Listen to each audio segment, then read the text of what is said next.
சங்கீதங்களின் புஸ்தகம் 66வது சங்கீதம் 16வது வசனத்தை நாம் வாசிக்கலாம். சங்கீதங்களின் புஸ்தகம் 66வது சங்கீதம் 16வது வசனம். தேவனுக்கு பயந்தவர்களே, நீங்கள் எல்லாரும் வந்து கேளுங்கள், அவர் என் ஆத்துமாவுக்கு செய்ததை சொல்லுவேன். தேவனுக்கு பயந்தவர்களே, நீங்கள் எல்லாரும் வந்து கேளுங்கள், அவர் என் ஆத்துமாவுக்கு செய்ததை நான் சொல்லுவேன். கர்த்தருடைய பரிசுத்தமான நாமத்திற்கு மகிமை உண்டாவதாக. நம்முடைய ஆத்துமாவுக்கு செய்ததை தேவனுக்கு பயந்த பிள்ளைகளிடத்தில் நாம் பகிர்ந்து கொடுக்கும்படியாக, சாட்சியாக விளக்கும்படியாக கர்த்தர் விரும்புகிறார். நாம் தொடர்ந்து கடந்த நாளத்தின் செய்திகளைத்தான் நாம் தொடர்ந்து தியானித்து வருகிறோம். அருமையான தேவனுடைய பிள்ளைகளே, அவர் நம்மை கைவிடாதவரும், நம்மை விட்டு விலகாதவரும், நம்மை மறவாதவருமான ஒரு தேவன் என்று நாம் பார்க்கிறோம். சங்கீதம் 27:10 வாசிக்கிறோம். என் தகப்பனும் என் தாயும் என்னை கைவிட்டாலும் கர்த்தர் என்னை சேர்த்துக் கொள்வார். இன்னைக்கு நாம் பார்க்க போற தலைப்பு என்னவென்றால், தேவனே என்னை ஏற்றுக்கொள்ளும். எல்லாரும் சொல்லுங்க, தேவனே என்னை ஏற்றுக்கொள்ளும். காலையில அதிகமான காய்ச்சலோடு நேற்றுக்கெல்லாம் இருந்தேன். காலையிலையும் ரொம்ப சுகவீனமாக இருந்தது, ரொம்ப கஷ்டமாக இருந்தது. ஆனாலும் பழைய பிரசங்கம் ஏதாவது தேவன் செய்ய சொல்ல விரும்புகிறாரா, அதை நினைவூட்டுப்பட விரும்புகிறாரா என்று யோசித்தவாறு தியானிக்க நான் உட்கார்ந்தேன். ஆனால் நான் உட்கார்ந்த உடனே கர்த்தருடைய ஆவியானவர் என்னோடு கூட பேசினார். தேவனே என்னை ஏற்றுக்கொள்ளும் என்று இன்றைக்கு நீ பேச வேண்டும் என்று கர்த்தர் என்னை சொன்னார். தேவனே என்னை ஏற்றுக்கொள்ளும். சங்கீதம் 6, 9, 10 வசனங்களை ஏவானமாய் வாசிக்கிறோம். தேவன் நம்மை ஏற்றுக்கொள்கிறார் என்றால் இதன் மூலியமாகவெல்லாம் அவர் ஏற்றுக்கொண்டார் என்பதை நாம் உறுதிப்படுத்தலாம் என்று 5 காரியத்தை உங்களோடு கூட இன்றைக்கு நான் வேகமாக பகிர்ந்து கொள்ள போகிறேன். 5 காரியம். முதலாவது காரியமாக, தேவன் என்னை ஏற்றுக்கொண்டிருப்பாரானால், ஆண்டவர் என்னை தள்ளாமல் இருப்பாரானால், ஆண்டவர் என்னை அங்கீகரித்திருப்பாரானால், முதல் காரியம் என்னவென்றால், அவர் என்ன செய்வார் என்றால், என் ஜெபத்தை ஏற்றுக்கொள்கிற தேவனாய் இருப்பார். அல்லேலூயா. அது உற்சாகமா ஒரு அல்லேலூயா சொல்லுங்க. தேவன் என்ன செய்வார்? என் ஜெபத்தை ஏற்றுக்கொள்கிற தேவனாய் இருப்பார். இங்கே சங்கீதம் 66 வாசிக்கிறோம் 20வது வசனத்தை. என் ஜெபத்தை தள்ளாமலும் தமது கிருபையை என்னை விலக்காமல் இருந்த தேவனுக்கு ஸ்தோத்திரம் உண்டாவதாக. 18-19 வசனத்தில் சொல்கிறார், என் இருதயத்தில் அக்கிரம சிந்தை கொண்டிருந்தேனானால் ஆண்டவர் எனக்கு சொல்லிக் கொடுத்தார், மெய்யாய் தேவன் எனக்கு சொல்லிக் கொடுத்தார், என் ஜெபத்தின் சத்தத்தை கேட்டார். ஹல்லேலூயா, ஹல்லேலூயா. மெய்யாய் தேவன் எனக்கு செவி கொடுத்தார், என் ஜெபத்தின் சத்தத்தை கேட்டார். தேவன் என்னை ஏற்றுக்கொண்டிருப்பாரானால், தேவன் ஒரு மனிதனை ஏற்றுக்கொண்டிருப்பாரானால், அவர் என்ன செய்வார் என்றால், நம்முடைய விண்ணப்பத்தை தள்ளாதவராக, நமது உதடுகளிலிருந்து பிறக்கும் விண்ணப்பங்களை தள்ளாதவராக, நம்முடைய ஜெபங்களை தள்ளாதவராக, நம்முடைய விண்ணப்பங்களுக்கெல்லாம் பதிலளிக்கிற தேவனாக அவர் காண்கிறார். ஹல்லேலூயா. நல்ல உற்சாகமாக ஒரு அல்லேலூயா சொல்லலாம். ஏனென்றால், நான் அக்கிரம சிந்தை கொண்டிருந்தால் தேவனின் ஜெபத்துக்கு பதில் கொடுத்திருக்க மாட்டார். மெய்யாகவே தேவன் எனக்கு பதில் கொடுத்தார். என்ன அர்த்தம் என்னவென்றால், அவர் என்னை தள்ளவில்லை என்ற அர்த்தம். அல்லேலூயா. இந்த காலங்களில் அருமையான கர்த்தருடைய பிள்ளையே, என் ஜெபம் கேட்கப்பட்டதா? ஆண்டவர் என்னோடு கூட தான் இருக்கிறாரா? ஆண்டவர் என்னை பிரியமா இருக்கிறாரா? அல்ல ஆண்டவருக்கு சித்தம் இல்லையா?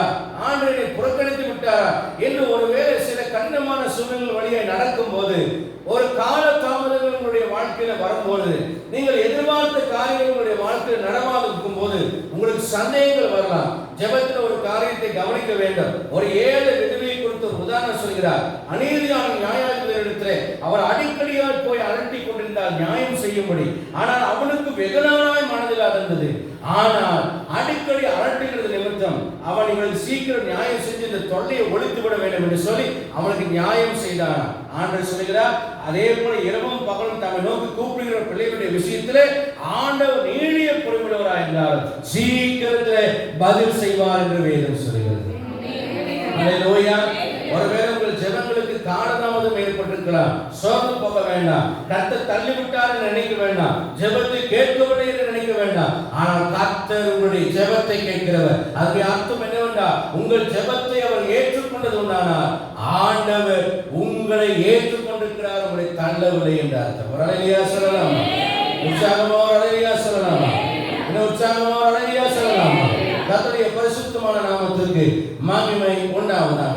இரண்டாவது காரியம் அதே சங்கீதத்தில் தான் 66வது சங்கீதம் 20வது வசனத்திலே இவனமாக சொல்லப்பட்டிருக்கிறது. வாசிக்கலாம். 66 20வது வசனம். என் ஜெபத்தை தள்ளாமலும் தமது கிருபையை என்னை விட்டு விலக்காமலும் இருந்த கிருபையை விலக்காத ஆண்டவர். அல்லேலூயா சொல்லலாமா?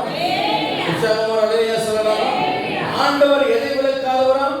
கிருபையை விலக்காதவர். அப்ப தேவன் கிருபையை விலக்கவில்லை என்றால் அவர் என்னை தள்ளவில்லை, என்னை விட்டு விலகவில்லை என்று அர்த்தம். கர்த்தருடைய பரிசுத்தமான நாமத்துக்கு மகிமை உண்டாகட்டும். 2 சாமுவேல் புத்தகம் 7வது அதிகாரம் 14, 15, 16 வசனத்தில் நாம் வாசிக்கும் போது ஏவனமாக வாசிக்கிறோம். தயவு செய்து வாசிங்க. நான் அவனுக்கு பிதாவாய் இருப்பேன், அவன் எனக்கு குமாரனாய் இருப்பான். அவன் அக்கிரமம் செய்தால் நான் அவனை மனுஷனுடைய நாவினாலும் மனுபுத்திரனுடைய அடிமையினாலும் தண்டிப்பேன். உனக்கு முன்பாக நான் தள்ளிவிட்ட சவுலிடத்திலிருந்து என் கிருபையை விலக்கினது போல உனக்கு முன்பாக நான் தள்ளிவிட்ட சவுலிடத்திலிருந்து என் கிருபையை விலக்கினது போல என் கிருபையை விலக்கினது போல அவனை விட்டு விலக்க மாட்டேன். அவனை விட்டு நான் விலக்க மாட்டேன். ஹல்லேலூயா. ஹல்லேலூயா. ஹல்லேலூயா. கர்த்தருடைய பரிசுத்தமான நாமத்துக்கு மகிமை உண்டாகட்டும். சவுலுடைய வாழ்க்கையை நாம் பார்க்கிறோம். ஆண்டவர் அவரிடத்திலிருந்து தம்முடைய கிருபையை ஆண்டவர் விலக்கினார். அதனுடைய அர்த்தம் என்னவென்றால் வேறொருவர் அவனுடைய ஸ்தானத்துக்கு வந்து விட்டான் என்றது. அல்லேலூயா. சவுல் வந்து இன்னும் ராஜாவாகத்தான் இருக்கிறார். ஆனால் ஆண்டவர் என்ன பண்ணிட்டார்? அவனுக்கு ஆப்ஷனாக ஒரு மாற்றாக இன்னொருவனை ஆண்டவர் அந்த இடத்துல தெரிந்து கொண்டு அவனே ஆண்டவர் அபிஷேகம் பண்ணி அவன் ட்ரைனிங் ஆகிற வரைக்கும் இவன் நீ காரணம் ஓடட்டும் அப்படின்னு விட்டுட்டார். ஆனால் கிருபையை சவுலை விட்டு விலக்கி விட்டார். கிருபையை விலக்கவில்லை என்றால் என்ன அர்த்தம்? சவுலுடைய பிள்ளைகள் ஆட்சிக்கு வந்திருக்க வேண்டும். சவுலுடைய மகன் யாரு? யோனத்தான். ஒரு அருமையான நல்ல ஒரு மனிதன். அவனுக்கு ராஜாவாகிறதுக்குரிய எல்லா தகுதியும் இருந்தாலும் அவன் ராஜாவாக மாறவில்லை. ஏனென்றால் சவுலை விட்டு ஆண்டவர் கிருபையை விலக்கினதுனால அவனுடைய சந்ததிக்கு என்ன கிடைக்கவில்லை? தேவனுடைய இரக்கம் கிடைக்கவில்லை. ஆகவே யாத்திரா 33ஆம் அதிகாரம் 19ஆம் வசனத்துல சொல்றாரு, எவன் மேல் கிருபையா இருக்க சித்தமா இருக்கிறானோ அவன் மேல் கிருபையா இருக்கிறேன், எவன் மேலே இரக்கமா இருக்க சித்தமா இருக்கிறேனோ அவன் மேல் இரக்கமா இருப்பேன் என்று கர்த்தர் சொல்கிறார். ஹல்லேலூயா. ஹல்லேலூயா. ஹல்லேலூயா. கர்த்தருடைய பரிசுத்தமான நாமத்திற்கு மகிமை உண்டாவதாக. மகிமை உண்டாவதாக. அன்புக்குரிய அருமையான கர்த்தருடைய பிள்ளைகளே, சங்கீதம் 51:1 வாசிங்க. இந்த கிருபை எனக்கு எதை கொடுக்கும் என்றால் கிருபை எனக்கு இரக்கத்தை பெற்றுக்கும். தேவனுடைய கிருபையை தருகிறேன் என்று சொன்னால் என்ன அர்த்தம்? நமக்கு இரக்கம் செய்கிற ஆண்டவர் என்று வார்த்தை. சங்கீதம் 51:1 வாசிப்போம். தேவனே உமது கிருபையின்படி எனக்கு இரங்கும். உமது கிருபையின்படி எனக்கு இரங்கும். உமது மிகுந்த இரக்கங்களின்படி என் மீறுதல்கள் நீங்க என்னை சுத்திகரியும். உம்முடைய மிகுந்த இரக்கங்களின்படி என் மீறுதல்கள் நீங்க என்னை சுத்திகரியும். ஹல்லேலூயா. ஹல்லேலூயா. ஹல்லேலூயா. கர்த்தருடைய பரிசுத்தமான நாமத்திற்கு மகிமை உண்டாவதாக. மகிமை உண்டாவதாக. என் அன்புக்குரிய அருமையான கர்த்தருடைய பிள்ளைகளே, இந்த காலை வேளையில ஆண்டவர் சொல்கிறார், உமது கிருபையின்படி, உமது கிருபையின்படி. சங்கீதம் 51. தேவனே உமது கிருபையின்படி எனக்கு இரங்கும். உமது கிருபையின்படி எனக்கு இரங்கும். கிருபை பெற்றுக் கொண்டவனுடைய வாழ்க்கையில தேவன் அளவில்லாத இரக்கம். அநேகர் சொல்வாங்க, இவனுக்கு மட்டும் எப்படி எல்லாமே நடக்குது, நினைச்சதெல்லாம் நடக்குது, விரும்பினதெல்லாம் எல்லாம் கிடைக்குது, எப்படி இவனுக்கு மட்டும் கிடைக்குது அப்படின்னு சொல்லிட்டு அநேகர் என்ன செய்வாங்கன்னா வருத்து போடுவார். அது எதனால கிடைத்தது? எவன் மேல் இரக்கமா இருக்க சித்தமா இருக்கிறது அவன் மேல் கண்களிலே கிருபை கிடைத்தால் எனக்கு என்ன கிடைக்கும்? இரக்கம் கிடைக்கும். ஹalleluya, ஹalleluya. பாருங்க, தாவீது சவுலை விட பாவம் செஞ்சான். ஆனா கர்த்தர் இரக்கம் வைத்ததுனால, கிருபை வைத்ததுனால ஆண்டவர் அவனை தள்ளி போடவில்லை. கர்த்தருடைய பரிசுத்தமான நாமத்திற்கு மகிமை உண்டாவதாக, மகிமை உண்டாவதாக. தகப்பன் தன் புத்திரனை சிக்ஷிக்கிறது போல கர்த்தர் சிக்ஷித்து அவர் சீர்படுத்தி குமாரன் குமார்த்தியுமாக ஆண்டவர் நம்மை ஏற்றுகிறார். ரோமர் 8:14 எவர்கள் தேவனுடைய ஆவியினால் நடத்தப்படுகிறார்களோ அவர்கள் தேவனுடைய புத்திரர்கள் எண்ணப்படுகிறார்கள். எதற்காக அவர் நம்மை சீர்படுத்துகிறார், குமாரன் குமார்த்தியுமாக்குகிறார்? 2 கொரிந்தியர் 6:14-18 வாசிக்கும் போது விக்கிரகத்துக்கும் தேவனுடைய ஆலயத்துக்கும் சம்பந்தம் ஏது? வேலியானது கிறிஸ்துவுக்கும் இசைவேது. அந்நியத்தில் அவிசுவாசிகளுடன் பிணைப்படாதிருப்பதாக நீங்கள் அவர்களை விட்டு பிரிந்து போய் அசுத்தமானதை தொடாதீர்கள். அப்பொழுது நான் உங்களை ஏற்றுக்கொண்டு உங்களுக்கு பிதாவாயிருப்பேன், நீங்கள் எனக்கு குமாரனும் குமாரத்திகளுமாயிருப்பீர்கள். அல்லேலூயா. நாம என்ன செய்யணும்? விக்கிரகத்தோடு நமக்கு ஐக்கியம் கிடையாது, அவிசுவாசிகளோடு நமக்கு ஒரு பிணைப்பு கிடையாது. நாம் பக்தி வைராக்கியமாய் தேவனுக்காக நாம் இருப்போம் என்றால் தேவன் என்ன சொல்கிறார்? நீங்கள் அவர்களை விட்டு பிரிந்து போய் அசுத்தமானதை தொடாதீர்கள், அப்பொழுது நான் உங்களை ஏற்றுக்கொண்டு நான் உங்களுக்கு பிதாவாக இருப்பேன், நீங்கள் குமாரனும் குமார்த்தியுமா இருப்பீர்கள். தாவீதுக்கு அதான் சொன்னான். உன்னுடைய குமாரன் தவறு செய்தால் சவுலிடத்திலிருந்து என்னுடைய கிருபை விலக்கினது போல நான் அவனை விட்டு விலக்காமல் அவனுக்கு என்ன செய்வேன்? தகப்பனா இருந்து மனுஷனுடைய மிலாட்டினாலும் மனுஷனுடைய அடிகளினாலும் அவனை அடித்து நான் திருத்துவேன். எபிரேயர் 12:6, 7, 8, 9, 10, 15 வசனங்கள் வரைக்கும் வாசிக்கும் போது தகப்பன் தான் நேசிக்கிற புத்திரனை சிட்சிக்கிறது போல கர்த்தரும் எவரிடத்தில் அன்பு கொள்கிறாரோ அவனை ஏற்கனவே கடிந்து கொண்டு சிட்சிக்கிறார். ஆகவே எந்த சிட்சியும் தற்காலத்திலே அது எப்படி இருக்குமா? கஷ்டமாக தான் இருக்கும். அதை நீங்க அற்பமா நினைக்காதீங்க. சரீரத்தின்படி தாய் தகப்பன்பா தங்களுக்கு நலமன்று தோன்றினபடி சில காலம் நம்மை சிட்சித்திருக்க ஆவியின் பிதா நம்மை சிட்சித்தா நாம் அடங்கி நடக்க வேண்டியது அல்லவா என்று வாசிக்கிறோம். நாம் சிட்சையை சகிக்காதிருந்தால் நாம் வேசு பிள்ளைகளாக இருப்போம் என்று அவர் சொல்லுகிறார். அப்படியானால் ஆண்டவர் நம்மை கிருபையும் இரக்கத்தை வைக்கிறார் என்றால் நான் தவறும் போது என்னை கண்டித்து என்னை தண்டித்து என்னை சிட்சித்து என்னை சீர்படுத்துகிறார். ஆனால் கிருபையை விட்டு விலக்கி அவர் என்ன செய்யல? எனக்கு இரக்கமற்ற தேவனாக தகப்பனாக அவர் மாறவில்லை. அவர் இறங்குகிற ஒரு தகப்பனாக, கிருபையை தருகிற ஒரு தகப்பனாக.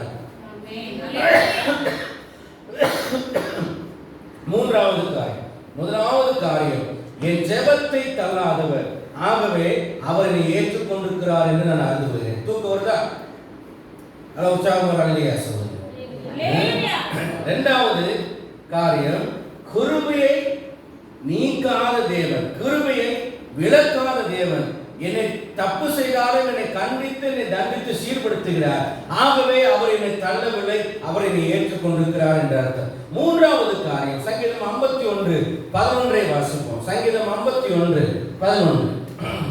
உமது சமூகத்தை விட்டு என்னை தள்ளாமலும் உமது பரிசுத்த ஆவியை என்னிடத்திலிருந்து எடுத்துக்கொள்ளாமலும் இரும்.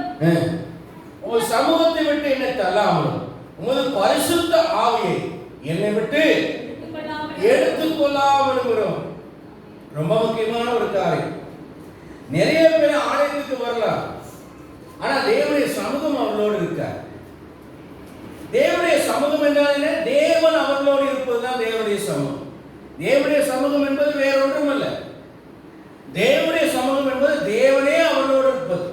மோசே சொல்கிறார், உம்முடைய சமூகம் எங்களோடு கூட வராதிருந்தால், நீர் எங்களோடு கூட வராதிருந்தால் எங்களை இவ்விடத்திலிருந்து கொண்டு போகாதிரும். இங்கேயே ஆண்டவர் வேலைக்கு போறேங்கிறார். அவன் சொல்றான், இல்ல ஆண்டவரே எங்களை கைவிடக்கூடாது, எங்களை விட நீர் போகக்கூடாது. அடுத்த பிரயாணத்துக்கு போகும்போது நீர் இல்லாமல் போனா நாங்கள் எல்லாரும் மாண்டு போடுவோம், எதிரிகளை எங்களை கொண்டு விடுவார்கள். நீர் இல்லாமல் எங்களுக்கு வேற ஒரு பாக்கியம் இல்லை, நீர் எங்களோடு கூட வர வேண்டும். அப்ப தேவன் நம்மோடு கூட வர வேண்டும். யோசேப்பை கொண்டு எகிப்து தேசத்துக்கு விற்று போடுகிறார், அடிமையாக விற்று போடுகிறார். ஆனால் வசனம் சொல்கிறது, கர்த்தர் யோசேப்போடு கூட எகிப்துக்கு போனார். அல்லேலூயா. ஆண்டவர் என்ன செய்தார் பாருங்க, அவனோடே டிராவல் பண்ணி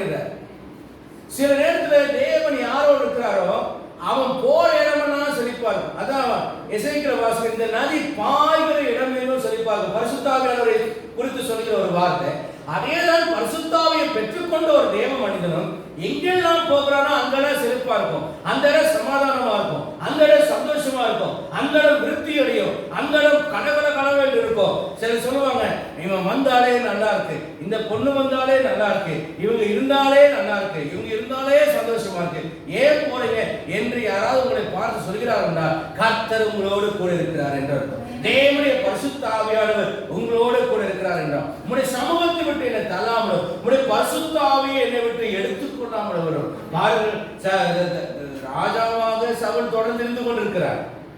ஆனால் தேவன் சவுலை விட்டு விலகின உடனேயே நடந்த ஒரு காரியம் என்னவென்றால், அங்கே தேவனுடைய பரிசுத்த ஆவியானவர் சவுலை விட்டு விலகி தாவீது மேலே வந்து இறங்கியிருந்தார்.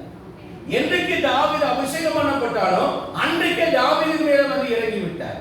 இப்போ தேவனால் வரவிடப்பட்ட ஒரு பொல்லாத ஆவி சவுலை கலங்கப்படினது என்று வாசிக்கிறோம். இன்னைக்கு நல்ல ஒரு விஷயத்தை நீங்க கவனிக்க வேண்டும். நீங்க பொல்லாத ஆவி உங்களை கலங்க பண்ணுகிறதா, அல்லது தேவனுடைய பரிசுத்த ஆவியானவர் உங்களுக்குள்ள இருந்து ரட்சணித்து சந்தோஷத்தையும் உற்சாகமான ஆவியும் சமாதானத்தையும் சந்தோஷத்தையும் தருகிறார்.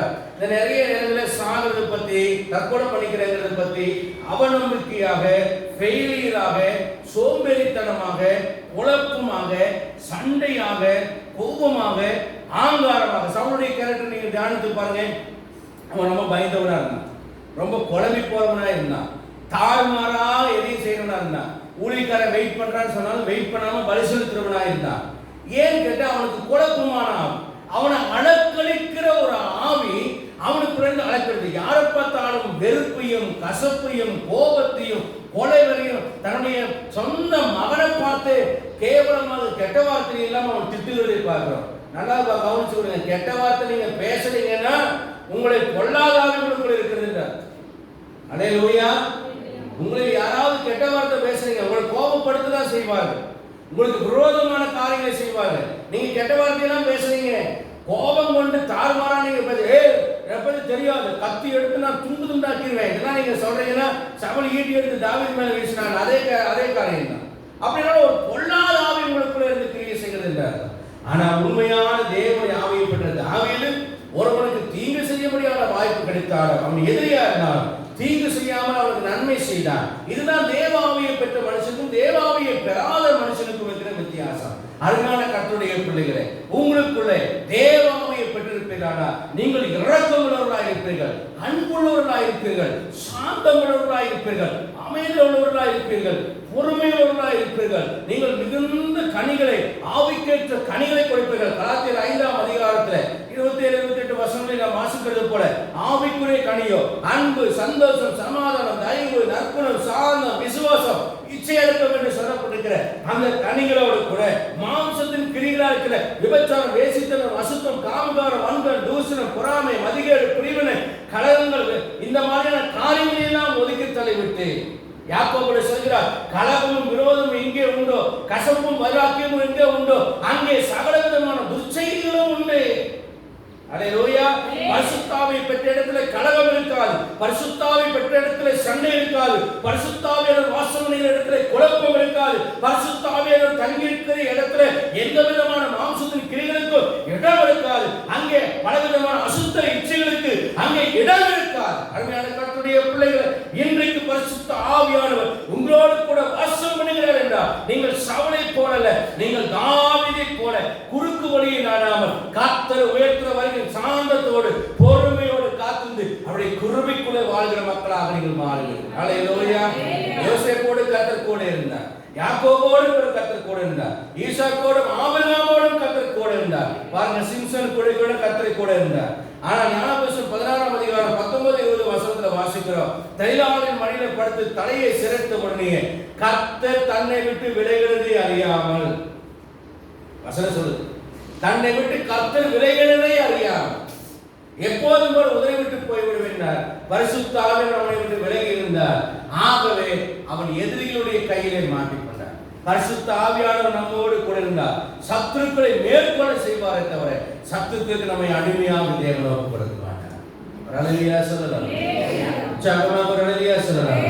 என் அன்புக்குரிய அருமையான கர்த்தருடைய பிள்ளை, கர்த்தர் நம்மை ஏற்றுக்கொண்டிருக்கிறார் என்பதை எப்படி அறியலாம்? அவரின் ஜெபத்தை தள்ளாமல் ஜெபத்தை ஏற்றுக்கொள்வார். இரண்டாவது, தம்முடைய கிருபையை விளக்காமல் அவர் எனக்கு இரக்கம் பாராட்டுவார். மூன்றாவதாக, அவருடைய சமூகத்தை விட்டு தள்ளாமல் அவருடைய பரிசுத்த ஆவியை எடுத்துக்கொள்ளாமல் இருப்பார். யோவான் 14:16 சொல்கிறது, நான் என் பிதாவினிடத்தில் வேண்டிக் கொள்வேன், அப்பொழுது என்றென்றைக்கு உங்களோடு கூட இருக்கக்கூடிய பரிசுத்த ஆவியாகிய தேற்றுவார்களை நான் உங்களுக்காக அனுப்புவேன். பழைய ஏற்பாட்டிலே பரிசுத்த ஆவியான அப்பப்போ வந்து இறங்கிட்டு போவார். ஆனா புதிய ஏற்பாட்டு காலத்துல அவர் என்றென்றைக்கும் நம்மோடு கூட வாசம் பண்ணுகிறார். நீங்க நினைப்பீங்க, என்னடா இப்படி எல்லாம் பேசினா, இப்ப வந்து அந்நிய பாஷை பேசுறான். ஆனா பரிசுத்த ஆவியில விலக மாட்டார், அவர் உள்ளதா இருப்பார். ஆனா பாவம் செஞ்சா என்ன செய்வார்னா, எபேசியர் 4:30 சொல்கிறது, பாவம் செய்யும் போது பரிசுத்த ஆவியானவர் துக்கப்படுவார். வசனத்தை வாசிங்க, எபேசியர் 4:30.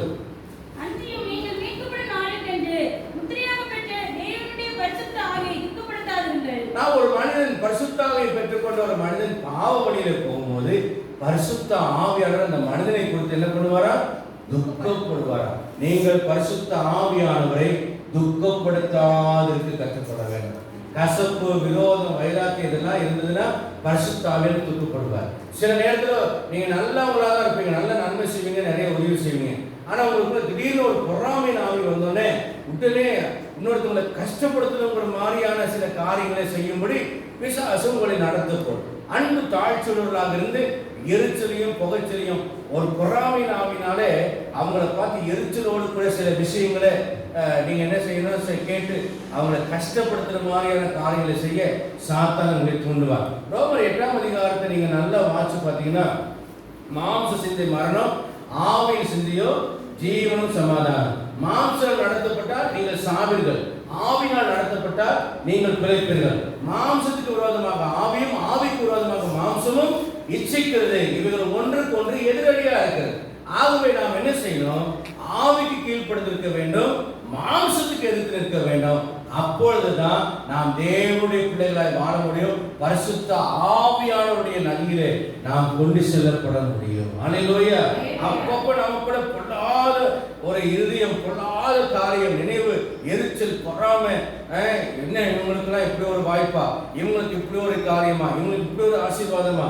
நீங்க ஒரு நல்ல 2 வீலர் வாங்கினா அதை பார்த்து பொறாமப்படுவாங்க. நீங்க ஒரு நல்ல கார் வாங்கினா திடீர்னு கார்லாம் வாங்கிட்டாங்க, உடனே வெளியே போய் சொல்லுவாங்க, இது கார் ஏமாந்து வாங்கிட்டாங்க, இதை விட அந்த கார் வாங்கியிருக்கலாம். அப்போ நம்ம தெரிஞ்சுக்கலாம் இவங்களுக்கு பொறாமை வந்துச்சு. அவனுக்கு என்ன கார் வேணுமோ அதானே அவன் வாங்குவான். உனக்கு வந்து அந்த கார் பிடிக்கலன்னா நீயும் வாங்கல. அப்போ உனக்கு எந்த கார் பிடிக்குதோ அதை நீ உனக்கு வாங்க முடியலன்னா பேசாம இருக்கு. அவன் கார் வாங்கிக்கிறத பார்த்து இந்த கார் வாங்கணும், அந்த கார் வாங்கலாமா. அதே மாதிரி வீட்டு டெடிகேஷன் பண்ணும்போது பார்த்துருக்கேன், ஏன் இந்த இடத்த இப்படி பண்ணிட்டு இருக்கலாமே, அதே அப்படி பண்ணிக்கலாமே. ஏன்னா பொறாமை. இந்த கலர் பெயிண்ட் அடிச்சது போல அந்த கலர் பண்ணிடுச்சேன். அட, சொந்த வீடு கட்டுறவன் அவன் விருப்பத்துக்கு தான் கட்டுறான், அவனுடைய வசதி தான் கட்டுறான், அவனுடைய விருப்பத்துக்கு தான் பெயிண்ட் அடிக்கிற. நீ ஏன் போய் அவன் விருப்பத்துக்கு போய் தலையிடுற? அப்போ நீ தலையிடுறீங்கன்னா என்ன அர்த்தம்? உனக்கு பொறாமைனா. கல்யாணம் பண்ணிட்டு இருப்பான், அவனுக்கு பொண்ணை பிடிச்சிட்டு கல்யாணம் பண்ணிட்டான். இந்த பொண்ணு மூக்கு கொஞ்சம் தூக்குற மாதிரி இருக்கு, நீ ஏன் வாழ்க்கை நடத்த போற? கண்ணு கொஞ்சம் இப்படி இருக்கு, முடி கொஞ்சம் குட்டையா இருக்கு, என்னடா பிள்ளையை கட்டிக்கிற? நீங்க கல்யாணம் பண்ணி குழந்தை குட்டி போயிட்டு அவனோட வாழ போற? இல்லை இல்லை, அவனுக்கு பிடிச்சிட்டு அவன் கட்டிக்கிற, அவன் வேலையை பார்த்துட்டு போவான். உங்களுக்கு ஒரு பொறாமை. இன்னைக்கு நம்மளை சுற்றில நிறைய பொறாமை உள்ள மக்களை நாம் பார்க்கலாம். ஆவிக்குரிய உலகத்துல திருச்சபையிலேயே பாருங்க, பொறாமை உள்ளவர்கள் நிறைய. நேற்றுக்கு வரைக்கும் நல்லவனா இருப்பாங்க, இன்னைக்கு நீங்க உயர்த்தப்படும் போது உங்க மேல பொறாமை. ஏன்னா மாம்சம் ஆவிக்கு விரோதமா என்ன செய்யும்? பரிசுத்த ஆவியினாலே நீங்கள் ஜெயிக்க வேண்டும். திடீரென்ற ஒரு கோபம், ஒரு முரட்டுத்தனம், வார்த்தைகளில் ஒரு நக்கல், வார்த்தைகளில் ஒரு குத்தல், வார்த்தைகளில் ஒரு உரசல், வார்த்தைகளில் ஒரு கலகம் பண்ணி விடுறது, வார்த்தைகளில் தூண்டி விடுறது, வார்த்தைகளினாலே ரெண்டகம் பண்ணி விடுறது. இதெல்லாம் எதனால வருது? ஒரு சந்தேகத்தை கலக்கி விடுறது, ஒரு அவிசுவாசத்தை தூண்டி விடுறது, ஒரு குழப்பத்தை ஏற்படுத்துறது. ஆனால் தேவ ஆவியை பெற்ற மனுஷங்கிட்ட போனீங்கன்னா அவங்க கிட்ட பேசும்போதே ஒரு சமாதானம் வரும். அவங்க தேவனுடைய திட்டங்களுக்கு எதிராக எந்த டிஸ்கரேஜ் பண்ண மாட்டாங்க. ஒரு ஆங்கிலத்தில் ஒரு இது பண்ண, criticise your search is criticise your self அப்படின்னு. உன்னுடைய திருச்சபையை நீ அவமரியாதையாக உனக்கு திருச்சபையை குறைத்து மதிப்பிட்டு பேசுவது என்பது உன்னையே குறைத்து மதிப்பிட்டு பேசுவதற்கு சமம். என்றைக்குமே யாரையும் அற்பமா நினைச்சு நம்ம செயல்படக்கூடாது. தாவீது யாரையும் அற்பமா நினைக்கல. ஆனா தாவீது எல்லாரையும், சவுல் எல்லாரையும் அற்பமாக நினைத்து செயல்பட்டவர். ஆகவே அன்புக்குரிய கர்த்தருடைய பிள்ளைகள், ஒரு உயர்த்தப்படுவது தேவனுடைய திட்டம். யாரை தேவன் உயர்த்த வேண்டும் என்று சித்த வச்சுட்டு அவர் உயர்த்துவார். ஒன்று சொல்லுகிறேன், யார் பொறாமைப்பட்டாலும் யார் தடை செய்தாலும் தேவன் ஒரு மனிதனை உயர்த்த வேண்டும் என்று நினைத்து விட்டால் எத்தனை தடைகள் இருந்தாலும் கர்த்தர் அது புல்டோசர்ல உடைக்கிற மாதிரி உடைச்சிட்டு கொண்டே உங்களை உயர்த்துவார்.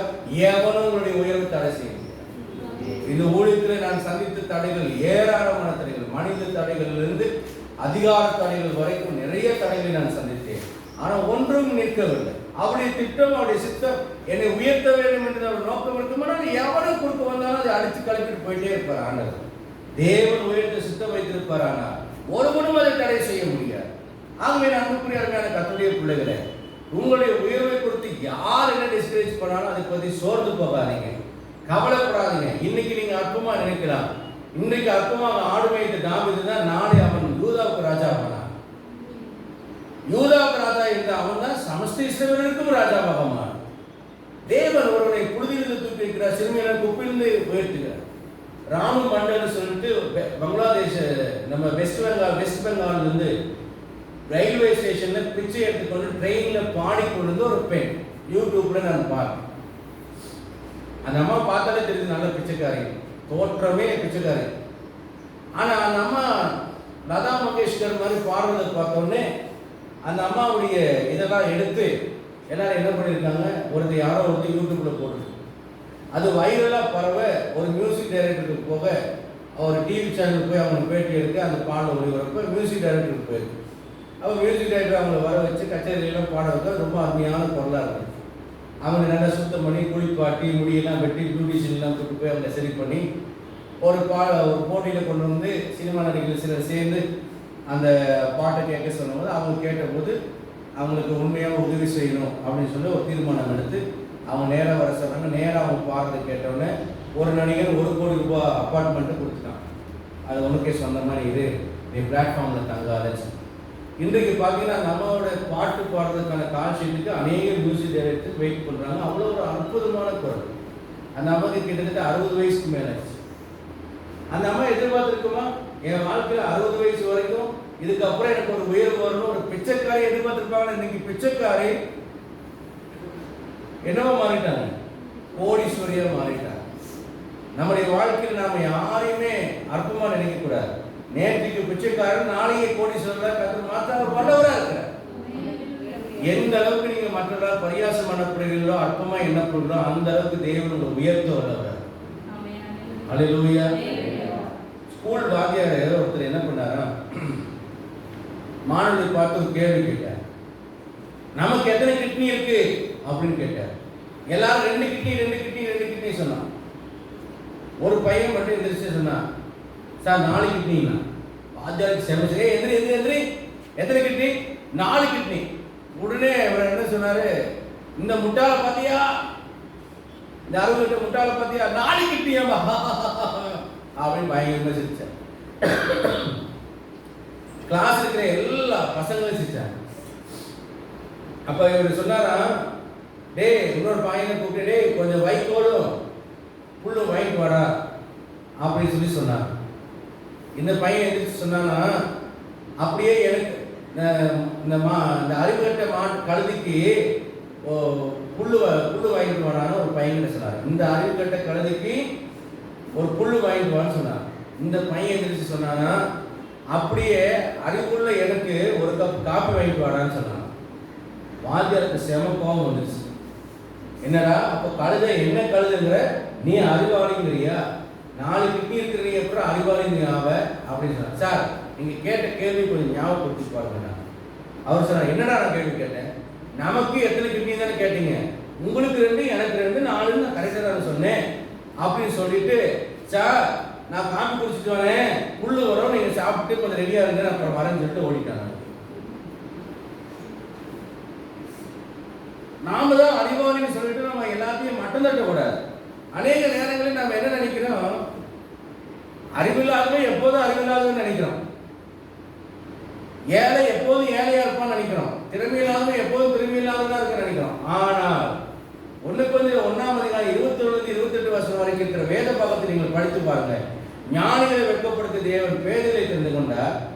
உள்ளவர்களை, எனக்கு இதெல்லாம் இருக்கு அதெல்லாம் இருக்குன்னு யாரெல்லாம் சொல்றாங்களோ அவங்கள வெட்கப்படுத்துறதுக்கு, உனக்கு இது இல்ல அது இல்லைன்னு யாரெல்லாம் சொல்றாங்களோ அவங்கள தேவன் தெரிந்து கொண்டு வச்சிருக்கிறார். உள்ள நீ சபலாய் போடலாம், இல்லாத அவனை கர்த்தர் தாவீதை அபிஷேகம் பண்ணியிருக்கிறார். வாயின் வார்த்தையில் ஜாக்கிரதையா இருக்கும். தேவன் உன்னுடைய வாயின் வார்த்தையில் போகும்போது ஒரு கருத்தின் கிரியையை அழிப்பானே என்று வேதம் சொல்லுகிறது. அதனால யாரையும் அற்பமா நினைச்சு யாரையுமே என்ன செய்யாதீங்க, மட்டம் தட்டி பேசிடாதீங்க. இன்னைக்கு உங்களுக்கு பணம் இருக்கு, வசதி இருக்கு, சொத்து இருக்கு, எல்லாம் இருக்குன்னு நினைச்சிட்டு உனக்கு என்ன இருக்குன்னு கேட்டு யாரையும் பரியாசம் பண்ணிடுறாதீங்க. ஏனென்றால் உன்னை உயர்த்த தம்முடைய வல்லமையை பயன்படுத்தின ஆண்டவருக்கு இவனை உயர்த்துவதற்கும் தம்முடைய வல்லமையை பயன்படுத்துது. நீ எந்த நிலைமையில் இருந்த, இன்னைக்கு எந்த நிலைமையில் வந்த, யாரால வந்த? தேவனால. அப்ப உன்னை உயர்த்த தெரிந்த ஆண்டவருக்கு இவனையும் உயர்த்த வல்லமை இல்லையா? தேவன் பாரபட்சம் இல்லாத தேவனா இருக்கிறார், பட்சபாதம் இல்லாதவரா இருக்கிறார். நேற்றைய ஏழை நாளைக்கு பணக்காரனை மாறலாம், நேற்றைய பேரு நாளைக்கு ஞானியாக மாறலாம். தேவன் அவனை உயர்த்த வல்லவராக இருக்கிறாரே. அல்லேலூயா. அதனால என்னைக்கும் நீங்க பரிசுத்த ஆவியை பெற்றுக் கொண்டவங்க என்னைக்குமே சபல போல இருக்காதீங்க, தாவீது போல இருங்க. பரிசுத்த ஆவியானவர் உங்களை விட்டு எடுக்கப்பட்டிருக்கிறார்கள் நீங்க பார்க்கணும். பங்கிற்கு அணியாமலும் நிறைந்த நாடனை முறியாதவருமானவர் சொல்லுகிறார். உங்களுடைய ஆவியை, பரிசுத்த ஆவியானவரை துக்கப்படுத்தாம நீங்க தாவீதை போல வாழ கற்றுக்கொள்ள வேண்டும். 4வது காரியம், ஆதியாகமம் 24:27.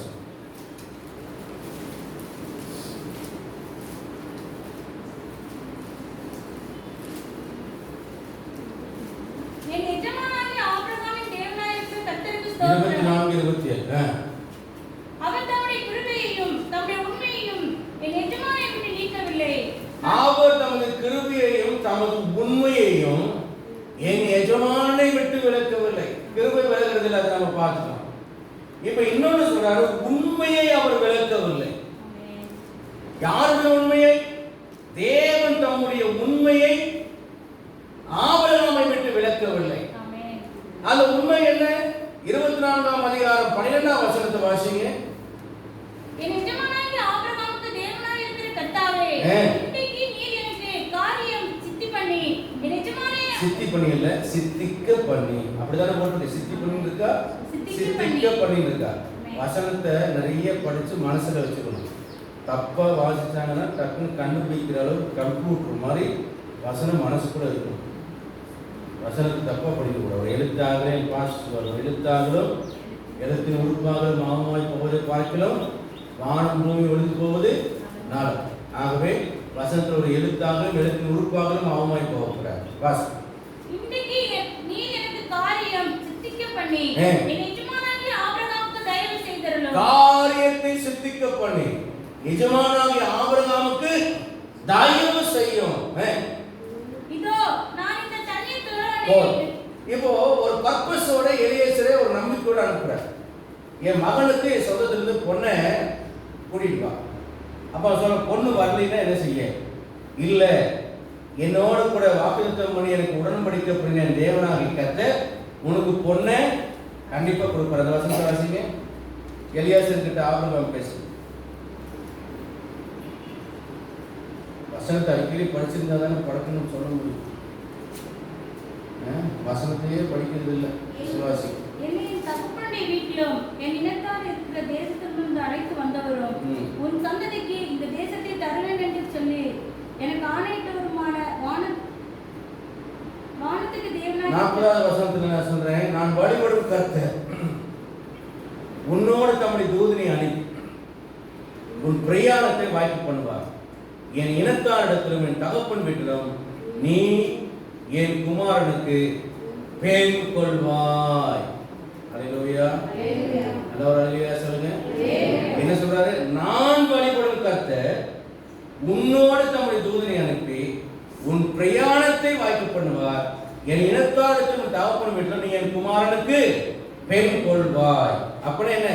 நிச்சயமாகவே நீ போகிற இந்த காரியம் அவநம்பிக்கை அல்ல, நம்பிக்கையா முடிக்கும். பொண்ணு வருவா, பொண்ணு கிடைப்பா, நீ பொண்ணோட தான் வருவேன். ஏன்?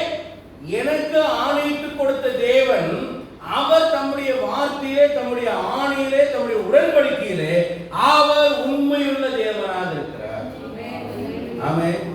திருச்சிக்கு போ, அங்கேதான் உனக்கு நான் ஊழியத்தில் வச்சிருக்கிறேன்னு சொன்னார். எத்தனையோ பக்கம் ஊழியங்கள ஆண்டவரை பழகி விட்டார். என் போதவர் மூலியமா மூணாறு பக்கம், வல்லடம், மேட்டுப்பாளையம், கோயம்புத்தூர், குளத்துப்பாளையம், அடுத்தது கல்ராயின் மலை, சங்ககிரி, இந்த இடங்களிலெல்லாம் என் போதவர் என்னை அனுப்பினா அங்கெல்லாம் ஊழியம். ஆனால் என் சபைக்கு சம்மந்தமே இல்லாத இந்த திருச்சின்னு சொன்னார். உண்மையாகவே எனக்கு இந்த ஊருக்கு வந்து பிடிக்கவே பிடிக்காது. ஒரே முள்ளா இருக்கும். மக்களுடைய குணாதிசயங்களும் ஒரு கிளாஸ் தண்ணி தரக்கே யோசிப்பாங்க. ஒரு மரியாதை இருக்காது. ஒரு மாதிரி ரஃப் அண்ட் டஃப்பாக தான் இருப்பாங்க. பேசுறது அடித்தொண்டியில் தான் பேசுவாங்க. ஒரு தாழ்மையும் இருக்காது. எனக்கு இந்த ஊரே எனக்கு பிடிக்கல. கோயம்புத்தூர்லேருந்து இங்கே வர்றதுனாலே எனக்கு சாகிறது மாதிரி இருக்கும். ஆனால் ஒரு நாள் எனக்கு இந்த ஊரே பிடிக்காது, ஊரே பிடிக்காது சொல்லுவேன். என் மனைவி சொன்னாங்க, இங்கே பாருங்கம்மா, கர்த்தர் இங்கே தான் தரிசனம் கொடுத்தாருன்னு சொல்லி கொடுத்து இந்த ஊர் பிடிக்கல, இந்த ஊர் பிடிக்கல நீங்கள் சொல்கிற வரைக்கும் ஊழியம் வளராது. நீங்கள் ஆண்டு வச்ச இடத்த மனப்பூர்வமாக ஏற்றுக்கொண்டீங்கன்னா தான் கர்த்தர் ஊழியத்தை ஆசீர்வதிப்பாருன்னு சொன்னாங்க. எனக்கு ஒரு முருகன் கொடுத்தது. புதுக்கோட்டை பாடலில் தான் நான் குடியிருந்தேன். புதுக்கோட்டையில் தான் சர்ச்சு கட்டியிருந்தேன், சொந்த சர்ச்சு.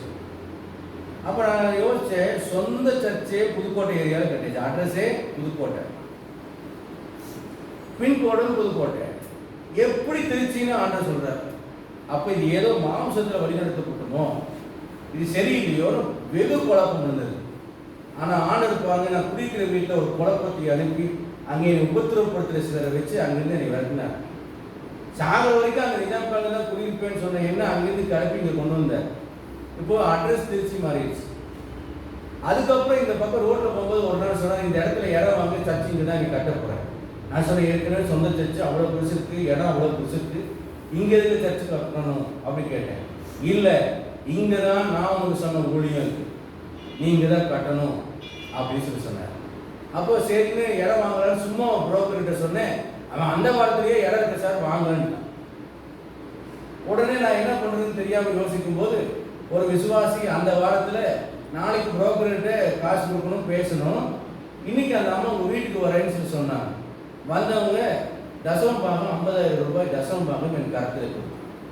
இப்போ எனக்கு ஒரு நம்பிக்கை கிடைக்கும், தேவன் ஏதோ செய்ய போகிறார். அடுத்த நாள் புரோக்கர்கிட்ட கேட்டபோது 50,000 ரூபாய் அட்வான்ஸ் கொடுத்து, ஆனால் இன்னும் கிட்டத்தட்ட ஒரு 80,000 ரூபாய் பணம் எடுத்துட்ட. அப்போ ஒரு போதகர் இடத்துல எனக்கு இருந்து நண்பர் இடத்துல கேட்டேன், கை மாற்ற எனக்கு பணம் கிடைக்கும். அப்போ சொன்னால் கை மாற்ற எங்கிட்ட இல்லை பாஸ்டர், பிஹெச்ல ஒரு எம்ப்ளாய் பணம் கொடுக்குறாரு, வட்டி 1 ரூபா வட்டி, பேங்க் வட்டி, வேணா வாங்கி தரட்டுமான்னு கேட்டார். வாங்கி கொடுங்கன்னு சொன்னேன். கத்தருக்காக தானே கடன் போடுறோம், பட்டு கொடுக்கலாம் என்று வாங்கணும்னா அண்ணன வாரத்திலேயே இடம் கிரயம் பண்ண வேண்டிய சூழ்நிலை வந்துச்சு. கிரயம் பண்ணியாச்சு. கிரயம் பண்ணின உடனேயே 80,000 ரூபாய் வட்டி நான் எப்படி கட்டுவேன்னு யோசிக்கும் போது எங்கள் அம்மா திடீர்னு சொல்கிறாங்க, புள்ள பேரில் 2 இடம் வாங்கி போன காசு அனுப்புறேன் அப்படின்னா. அதே மாதிரி என்னை வர சொன்னாங்க. போனோடனே என் கையில் 80,000 ரூபாய் பணத்தை கொடுத்தாங்க. இன்னும் 80,000 ரூபாய் பணத்தையும் கொண்டு போய் கடன் கட்டிவிட்டேன். ஐயோ, இடம் வாங்கலைன்னு எங்கள் அம்மா கேட்பாங்களே, என்ன செய்ய அப்படின்னு எனக்கு ஒரே யோசனை. அந்த டைமோட பார்த்து கர்த்தர் எனக்கு வேறொரு பக்கத்திலிருந்து ஒரு காணிக்கையாக ஒரு குறிப்பிட்ட தொகையை கொடுத்தார். அம்மாவுக்கு சொன்னபடி அங்கேயும் இடம் வாங்க கர்த்தர் உதவி செய்தார். இடத்தை வாங்கி பல நாள் ஆயிடுச்சு. ஆனால் இங்கே கட்டுறதுக்குரிய வழி இல்லை. கர்த்தர் சொன்னார், போரை போடு அப்படின்னார். ஆண்டவே இந்த வர்றதுக்கே வழியில் இந்த காலனி பக்கம் இருக்கிறவங்க எல்லாம் மலை ஜலாதி கழிக்கிறது இந்த இடத்துல தான் மலை ஜலாதி கழிக்கும். எனக்கு அப்படியே வேணும். அப்படியே நாரி போன இடமா இருக்கு, இங்கேயே தச்சு கட்டுறது. கர்த்தர் சொன்னார், சபை வந்தவங்க இங்கே எல்லாம் மாறும். அப்போது போர் போடுறதுக்கு இது போல ஒரு குறிப்பிட்ட தொகையை சேர்த்து போர் போடும். 12,000 ரூபாய் ஆயிடுச்சு அந்த காலத்தில். போரை போட்டு ரொம்ப சந்தோஷமாக போடுறோம். ஆனால் மறுபடியும் முள்ளுலாம் வளர்ந்து அடைத்து கொண்டது. எப்படி கட்டுறதுன்னு தெரியல. ரொம்ப நாள் 2-3 வருஷம் ஆகி போச்சு. கட்டுறதுக்குரிய வாய்ப்பு இல்லை. கட்டுறதுக்குன்னு நான் நம்பியிருந்த ஒரு குடும்பம் சபை விட்டு போயிட்டாங்க. அவங்க 3 லட்சம் ரூபாய் தரேன்னு வாங்க போனாங்க. அவங்களும் சபை விட்டு போயிட்டாங்க.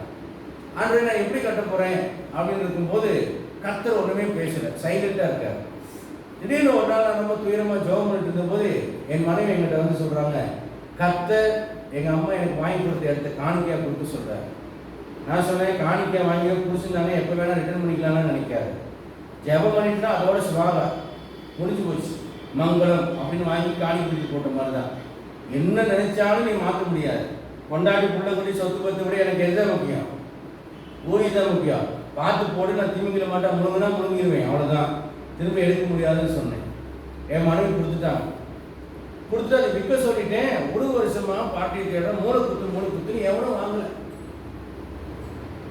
புரோக்கர்கிட்ட நானும் ஃபோன் போட்டு சலிச்சு போயிட்டேன். ஒரு நாள் ரொம்ப மண்டை காய்ச்சி பழைய சர்ச்சை ரெடி பண்ணுவோம், எங்கே நம்ம புது சர்ச்சு கட்ட போகிறோம் அப்படின்னு நினச்சி சுண்ணாம்பு அடிக்கிறதுக்கு வாங்க வச்சுட்டு வடை வச்சு போண்டா வாங்குறதுக்காக நான் போயிருந்தேன். போயிட்டு நான் வரும்போது இங்கே 2 பசங்க குறுக்க வந்தாங்க. நான் வண்டியை இது பண்ணி பிரேக் அடித்து அவனுக்கு ஒரு பக்கமாக போய் டீ கடையில் இருக்கிற 2 பேர் வந்து எனக்கு கெட்ட வார்த்தையிலே திட்டி விட்டாங்க. செம்ம டென்ஷன் ஆகிடுச்சு. அதே டென்ஷனோட நான் சர்ச்சுக்கு போகிறேன். என் மனைவி இந்த ரெபேக்காவும் சேர்ந்து கால் மூணு பெயிண்ட் அடிச்சு வச்சுருக்காங்க. வரி வரியா. ஏற்கனவே நல்லா இருந்துச்சு. இங்கே டென்ஷனில் வேற சர்ச்சு கட்டில் வேற இடம் வீட்டில் வேற எரிச்சது. என் மனைவி இன்னதான் இல்லை, சும்மா வாங்கி தள்ளி கெட்ட வார்த்தையெல்லாம் பேசலை, அவ்வளோ சும்மாலாம் பேசலை. உனக்கு என்ன பொறுப்பு இல்லாதனும் சாம்பியில் வரக்குள்ள சவுல் ஆடணும் மாதிரி மேட்டு மீது ஆடுறியா? இது என்ன லட்சணமா இப்போ 2 பேரும் சேர்ந்து அடிச்சுக்கிறேன். ரெபேக்கா சன்னமாக அந்த பக்கம் போய் ஒளிஞ்சு நின்று என் மனைவி இப்படி கையை பேசாமல் இப்படியே மனங்கன்னு பாவமாக பார்த்துட்டு இருந்தாங்க. மனசுக்குள்ள பிசாசு சொல்கிறோம், உன் காணிக்கை கத்தரை ஏற்றுக்கொள்ள, அதனால தான் நீ இப்படி ஆச்சு சொல்லு அப்படிங்கிறான். தொண்டைக்குடி வரைக்கும் வார்த்தை வந்து ஆவியார் சொல்றது அறிக்கை செய்யாத. நான் அப்படியே அடங்கிக்கிட்டேன். மறுபடியும் சாத்தா சொல்றேன், சொல்லு நீ சொல்லு, நீ சொல்லு. அவன் மனசு கஷ்டப்படணும், எப்படி செஞ்சு வச்சிருக்காப்பா.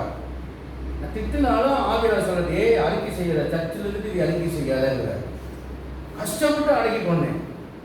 ஒரு வழியாக கோபமெல்லாம் தெரிஞ்சு அன்னைக்கு செஞ்சு தக்காளி சோறுலாம் சாப்பிட்டு சாயந்தரம் சர்ச்செல்லாம் சுத்தம் பண்ணிட்டு கிளம்புனாலும் 7 மணிக்கு கிளம்புற நேரத்தில் ஒரு ஃபோன் வருது. புரோக்கர் பண்ணார், சார் எங்கே சார் இருக்கீங்க? சர்ச்சில் இருக்கேன் சார். நல்லதாக போச்சு, அங்கேயே இருங்க சார், பாருங்க. எதுக்கு ஒரு நல்ல விஷயம் தான் சார், பாருங்க.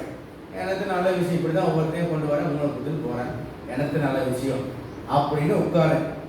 அப்போது ரெபேக்கா கிளம்புறேன், நிற்கிறது, ஒரு நிமிஷம் நில்லுங்கிறேன். அதுக்குள்ளே அந்த பார்ட்டி ஆள் வந்துட்டான். வந்தால் 2 பேரை கூட்டிகிட்டு வரோம். அந்த பார்ட்டியோட புரோக்கரு, நம்ம புரோக்கர் 2 பேர். நான் ஒரு அடையாளம் வச்சுருந்தேன், இந்த மூளை குத்து சார், நல்ல இடம் இல்லை சார், பார்த்து ரேட்டு போகிறீங்கன்னு சொன்னால் அவனுக்கு தான் தரமாட்டேன். எவன் ஒருத்தர் இந்த இடம் எனக்கு பிடிச்சிருக்கு தாங்கன்னு சொல்கிறான்னா அவனுக்கு தான் தருவேன்னு ஒரு அடையாளம் வச்சேன். வந்த புருஷ முன்னாடி 2 பேர், சார் இந்த இடம் எனக்கு ரொம்ப பிடிச்சிருக்கு சார், உங்களை நீங்கள் ஆசீர்வாதம் பண்ணி எங்களுக்கு கொடுங்க சார், 4 லட்சத்துக்கு கொடுங்கன்னு கேட்டாங்க. நான் சொன்னேன், இல்லைங்க 8-9 லட்சம் போகும், ஆனால் நான் இப்போ அவசரத்துக்காக கொடுக்குறேன், அப்படிலாம் தர முடியாது சார், 5.80 போட்டுக்குங்கண்ணா. இல்லை ஏற்கனவே அவங்க சொல்லியிருப்பாங்க, நீங்கள் ஏன் கடைக்கடையில் பேரம் பேசுகிற மாதிரி பேசுகிறீங்க, அதெல்லாம் முடியாது சார், 6 லட்சம் கொடுத்துருவோம் கொடுங்க சார். முடியாது, ஏன்னா 6க்கு மேலே விற்ற புரோக்கருக்கு கமிஷன் சொல்லியிருக்கேன். அவங்க அப்படியே கண்ணை போட்டு சார் ஒழிங்கண்ணா. நான் சொன்னேன், இல்லை 6.5 அப்படி தான் வாங்கிக்கிங்க அப்படிங்கிறேன். சார் குறைச்சிங்க சார், நாங்கள் ஏதோ புதுசாக கல்யாணம் பண்ண குழந்தை குட்டிக்காருங்க, நீங்கள் ஆசீர்வதிச்சு கொடுங்க ஃபாதர், எங்களுக்கு ஒரு ஆசீர்வாதமாக இருக்குன்னு கேட்குறாங்க. சரி 6.40ங்கிறேன், 6.30 முடியுங்களே அப்படின்னாங்க. 6.35 சொன்னேன். டன்னு கையில் 5000 ரூபா அட்வான்ஸ். காலையில் சாத்தா என்ன சொல்கிறேன், நீ கொடுத்த காணிக்கு கற்றுக்கு பிடிக்கல, அதனால தான் அப்படி சொல்லு அப்படிங்கிறான். சாயந்தரம் அட்வான்ஸ் 5000. 3 நாளில் முழு பணத்தையும் செட்டில் பண்ணி கரையத்தை முடிச்சுட்டாங்க. இன்ஜினியர் கிட்டையெல்லாம் பிளான்லாம் வாங்கிட்டேன். அடுத்த வாரம் இன்ஜினியர் வர்றாரு, கையில் 6 லட்சம் பணத்தை டோக்கன் அட்வான்ஸாக நான் கொடுத்து கட்ட முடிச்சு. அதுக்கப்புறம் எப்படி கட்டணுங்கிற அளவுக்கு தெரியாத அளவுக்கு கட்ட தேவையை சந்தித்தேன். பல லட்சம் ரூபாய் செலவாச்சு. உங்களுக்கு ஆளுநர் பார்த்தா தெரியும். ஏனென்றால் தேவன் தம்முடைய உண்மையை விளக்காதவர், அவர் சொன்ன மனுஷன். பல நாட்கள் ஆகலாம், சில காலங்கள் ஆகலாம், நாம் நம்பியவர்களெல்லாம் நம்மை கைவிட்டு நம்மை விட்டு போகலாம்.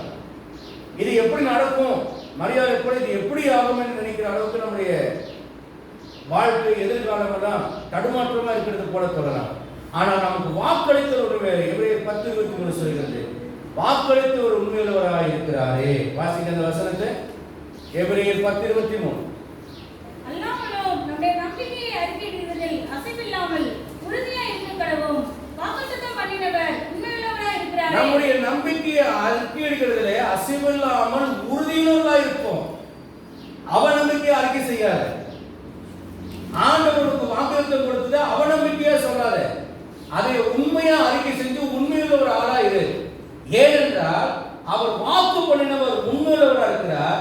அவர் சொன்னதை செய்ய மாட்டார், அவர் கைவிட மாட்டார். யாக்கோபுக்கு 32:10 சொல்கிறார், உன்னை நான் சொன்னதை நிறைவேற்றும் உன்னை விட்டு விடுவது உன்னை கைவிட சொல்லுகிறார். அதை அவன் யாக்கோபு 32:10 அவன் ரிட்டர்ன் வரும்போது சொல்றான், தேவனே எனக்கு காண்பித்த எல்லா தெய்வத்துக்கும் நீர் அடியானுக்கு வெளிப்படுத்தின எல்லா சத்தியத்துக்கும் நான் எவ்வளவேனும் பார்க்கிறவன் அல்ல, வேறும் கோலும் கையுமா இந்த யோர்தானை கடந்தவன் எப்பொழுதோ 2 பரிவாரத்தோடு வருகிறேன் என்று சொன்னார். இன்னைக்கு வெறும் கோலும் கையுமா இருக்கிற நபரை போல வெறுமையான ஒரு ஆளாக வெறும் கையோடு இருக்கக்கூடிய ஒரு ஆளாக இருந்தார். ஆண்டவர் இந்த காலவெளியில ஆபிரகாமுக்கு உண்மையை விட்டு விலக்காது இருந்த ஆண்டவர், தாம் வாக்குப்படின காரியத்தில் உண்மையுள்ளவராய் இருந்த ஆண்டவர் நேர்வழியாய் நடத்தி பிரயாணத்தை வாய்க்க பண்ணி காரியத்தை சித்திக்க பண்ணின ஆண்டவர் உங்களுடைய வாழ்க்கையிலையும் பிரயாணத்தை வாய்க்க பண்ணி நேர்வழியாய் நடத்தி காரியத்தை சித்திக்க பண்ணி தம்முடைய வாக்குத்தத்தத்தை நிறைவேற்றுவதில் உண்மையுள்ளவராய் இருப்பார். அல்லேலூயா. அவர் உண்மையை என்னை விட்டு விலக்காதனால நான் புரிந்து கொள்கிறேன், அவர் என்னை ஏற்றுக்கொண்டிருக்கிறார். என் ஜெபத்தை தள்ளாதனால் அவர் என்னை ஏற்றுக்கொண்டிருக்கிறார். ஒன்று, கிருபையை என்னை விட்டு விலக்காமல் இருக்கிறதுனால அவர் என்னை ஏற்றுக்கொண்டிருக்கிறார். 2, மூன்றாவதாக தமது சமூகத்தை விட்டு தள்ளாமல் தமது பரிசுத்தாவை என்னை விட்டு எடுத்துக்கொள்ளாமல் இருக்கிறார். ஆகவே அவர் என்னை ஏற்றுக்கொண்டிருக்கிறார். 4, தம்முடைய உண்மையை என்னை விட்டு விலக்காமல் இருக்கிற தேவன், ஆகவே அவர் என்னை ஏற்றுக்கொண்டிருக்கிறார். 5ஆவதாக வாசிக்கலாம் சங்கீதம் 20 2, 3, 4, 5 வசனம். சங்கீதம் 20. அவர் பரிசுத்த ஸ்தலத்திலிருந்து உமக்கு ஒத்தாசை அனுப்பி சீயோனிலிருந்து உம்மை ஆசீர்வதிப்பாராக. நீ செலுத்தும் காணிக்கைகளை எல்லாம் அவர் நினைத்து உமது சர்வாங்க தகன பலியை பிரியமாய் ஏற்றுக்கொள்வாராக. அவர் உமது மன விருப்பத்தின்படி உமக்கு தந்தருளி உமது ஆலோசனைகளை எல்லாம் நிறைவேற்றுவாராக. கர்த்தருடைய பரிசுத்தமான நாமத்துக்கு மகிமை உண்டாவதாக. நீர் செலுத்தும் காணிக்கைகள் எல்லாம் 3ஆம் வசனம் 23. நீர் செலுத்தும் காணிக்கைகளை எல்லாம் அவர் நினைத்து உமது சர்வாங்க தகன பலியை பிரியமாய் ஏற்றுக்கொள்வாராக. என்னங்க? நீர் செலுத்தும் காணிக்கைகளை எல்லாம் அவர் நினைத்து உமது சர்வாங்க தகன பலியை பிரியமாய் ஏற்றுக்கொள்வாராக. ஆதியாகமத்தில் என்ன வாசிக்கிறோம்? ஆபேலையும் அவருடைய காணிக்கையையும் தேவன் அங்கீகரித்தார், ஏற்றுக்கொண்டார். அக்செப்ட், பிரியமாய் ஏற்றுக்கொண்டார். காயினையும் அவன் காணிக்கும் தேவன் என்ன செய்யவில்லை, அங்கீகரிக்கவில்லை. ஏன்னா காயின் இடத்துல நன்மை இல்லை, அவனுடைய இருதயம் சரியில்லை, தீமையினால் நிறையப்பட்டவனாய் இருந்தான், பொறாமையினால் நிறைந்தவனாய் இருந்தான். ஆகவே தேவன் அவனுடைய காணிக்கை அங்கீகரிக்கிறவர். இன்னைக்கு நான் உங்களை பார்த்து கேட்கிறேன், தேவன் உங்களுடைய காணிக்கையை அங்கீகரித்திருக்கிறார் என்பதை எப்படி உங்களுக்கு தெரியும்?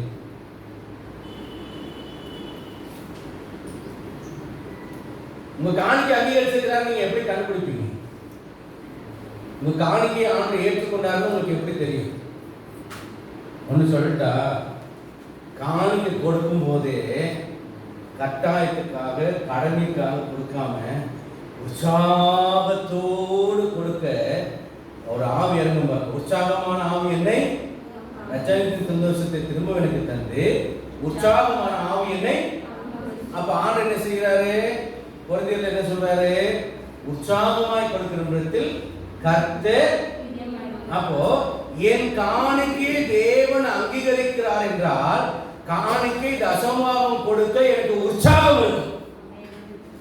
சிலர் முதல் வாரம் 2வது வாரத்தில் தசமபாகம் காணிக்கை கொடுக்கணும், அன்னைக்கெல்லாம் மட்டம் போட்டுருவாங்க. ஏன்னா முதல் வாரம் 2வது வாரத்தில் என்ன செய்யணும்? காணிக்கை கொடுக்கணுமே.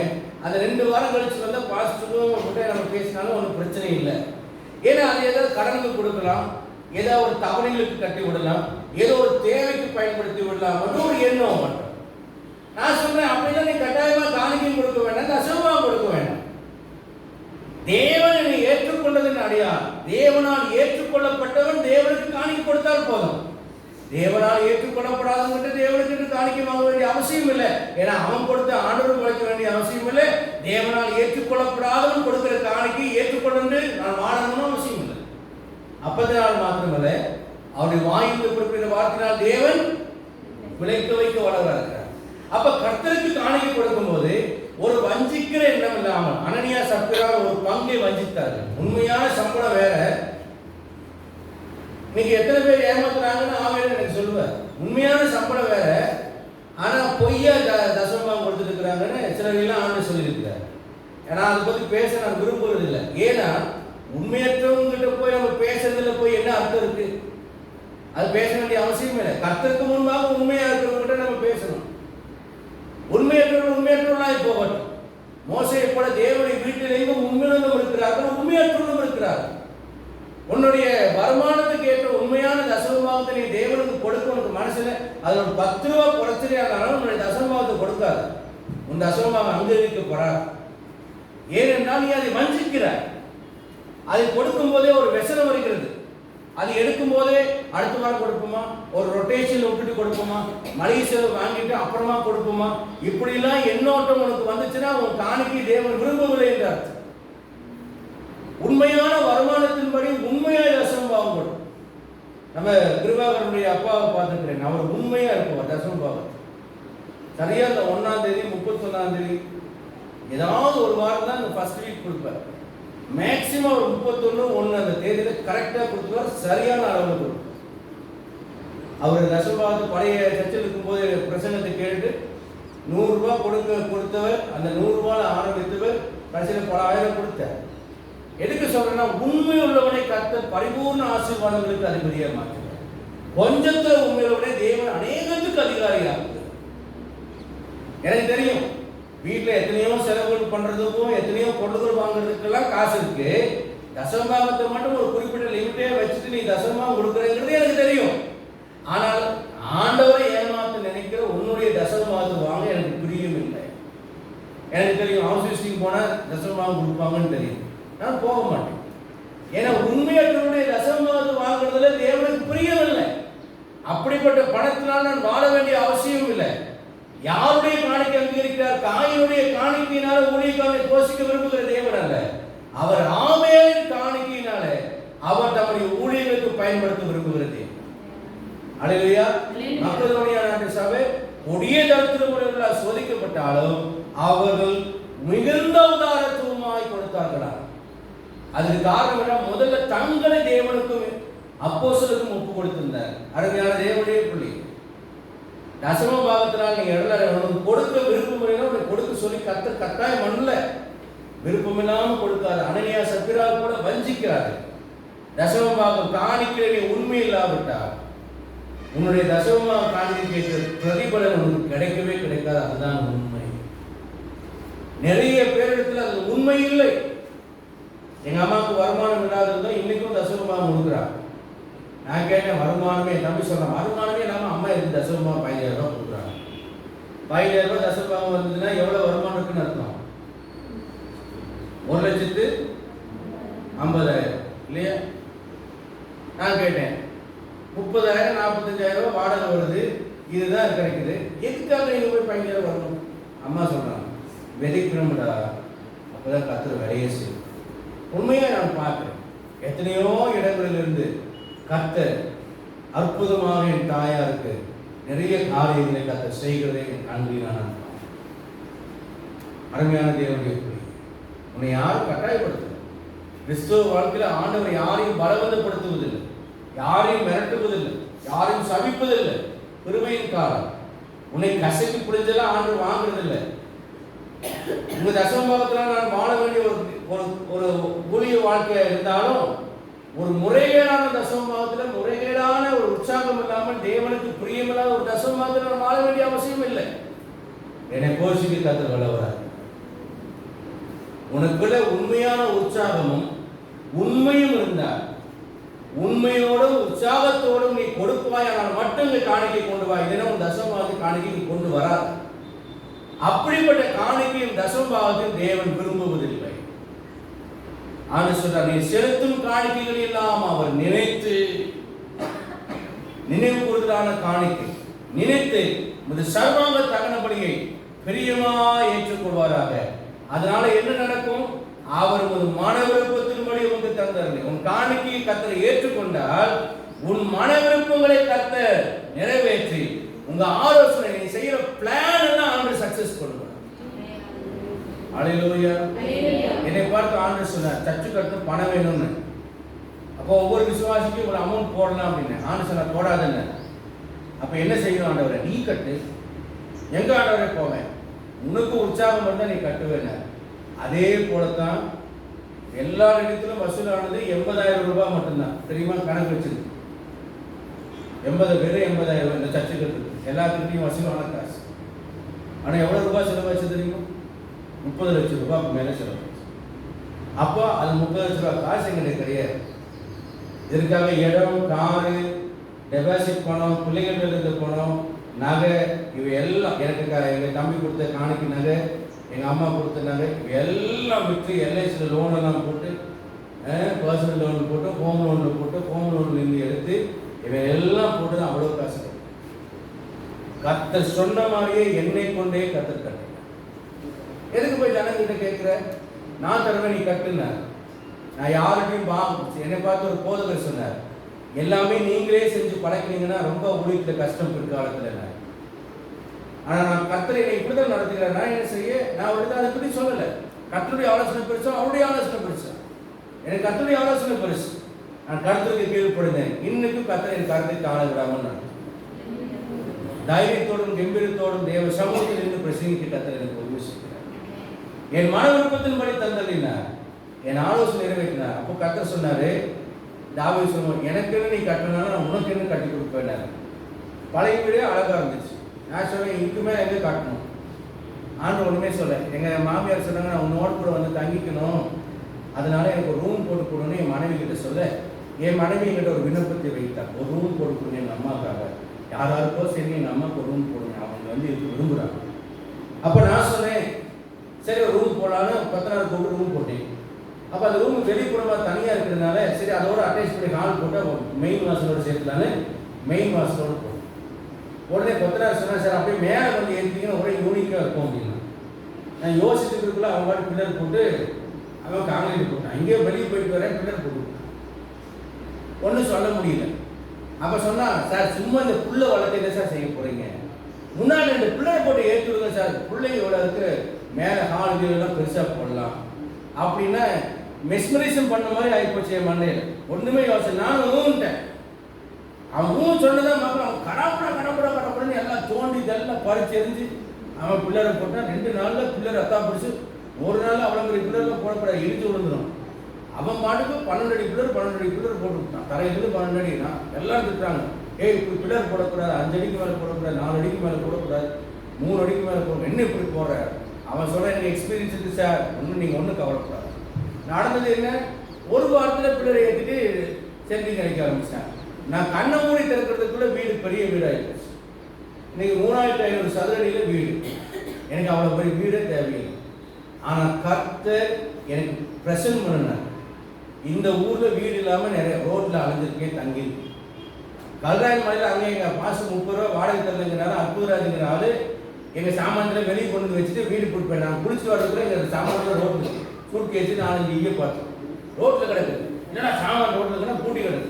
ஆள் விட்டு வர சொன்னால் வாடகை கொடுக்கல, அதனால் தரமாட்டேங்கிறான். அப்புறம் இன்னொரு விசுவாசி வீட்டில் போய் சாமான் வச்சேன். வீடு இல்லாமல் சுற்றிட்டு இருந்தேன், டாய்லெட் இல்லாமல் ரொம்ப கஷ்டப்பட்டேன். இன்னைக்கு கர்த்தர் எனக்கு எல்லாத்தையும் கொடுத்து.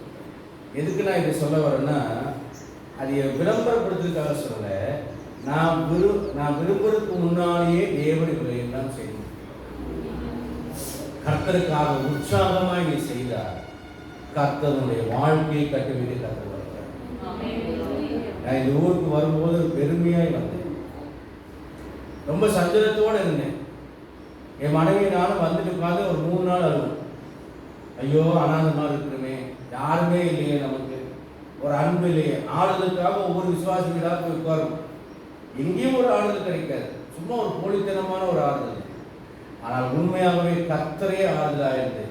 இன்றைக்கு இந்த நிலைமையில கர்த்தரை வைத்திருக்கிறது என்னுடைய சாமர்த்திய ஞானம் அல்ல, அப்படி கிருபை. நீங்க கர்த்தருக்கு இந்த உற்சாகமாய் கொடுக்க நீங்க விரும்பினீங்கன்னா கொடுக்கத்தக்கதான திராணியையும் கொடுப்பார்.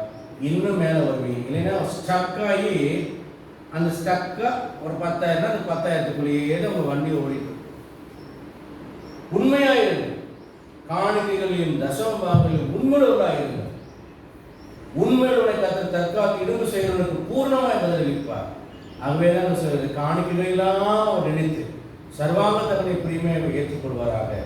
அனனியா சப்பிராரை தள்ளினது போல தள்ளாம, காயினை தள்ளினது போல தள்ளாம உங்கள் காணிகளை ஏற்றுக்கொள்வாரானால் அவர் உங்களை ஏற்றுக்கொண்டிருக்கிறார். முதல் காரியம், என் ஜெபங்களை தள்ளாதவர், ஆகவே அவர் என்னை ஏற்றுக்கொண்டிருக்கிறார். கிருபையை என்னை விட்டு விளக்காதவர், ஆகவே அவர் என்னை ஏற்றுக்கொண்டிருக்கிறார்கள். உமது சமூகத்தை விட்டு என்னை தள்ளாமல், உமது பரிசுத்த ஆவியை என்னை விட்டு விளக்காமல் இருக்கிறார், ஆகவே அவர் என்னை ஏற்றுக்கொண்டிருக்கிறார் என்று அர்த்தம். அடுத்ததாக, தம்முடைய உண்மையையும் தயவையும் அவர் விளக்காத கர்த்தர், ஆகவே என்னை காரிய சித்தியுள்ளவனாக அவர் மாற்றுகிறார். சமயத்தையும் வாய்ப்பையும் கொடுத்து அவர் உயர்த்துகிற தேவன், எல்லாத்தையும் வாய்க்கப்படுகிற ஆண்டவராக இருக்கிறார். உண்மையை வாக்குப்படுகிற உண்மையுள்ளவராக இருந்து அவர் அதை நிறைவேற்றுகிறார். உண்மையை விளக்காத தேவனாக இருக்கிறார், ஆகவே அவர் ஏற்றுக்கொள்கிறார். ஐந்தாவது காரியமாக நாம் படித்தது கூட, நம்முடைய காணிக்கைகளை அவர் ஏற்றுக்கொண்டு அங்கீகரிக்கிறார், ஆகவே நம்முடைய மன விருப்பங்களை நிறைவேற்றுவார். இதன் மூலியமாக அவர் என்னை ஏற்றுக்கொண்டிருக்கிறார், அவர் என்னை தள்ளவில்லை. ஆமென். தேவனே என்னை ஏற்றுக்கொள். ஜெபம் பண்ணுவோம்.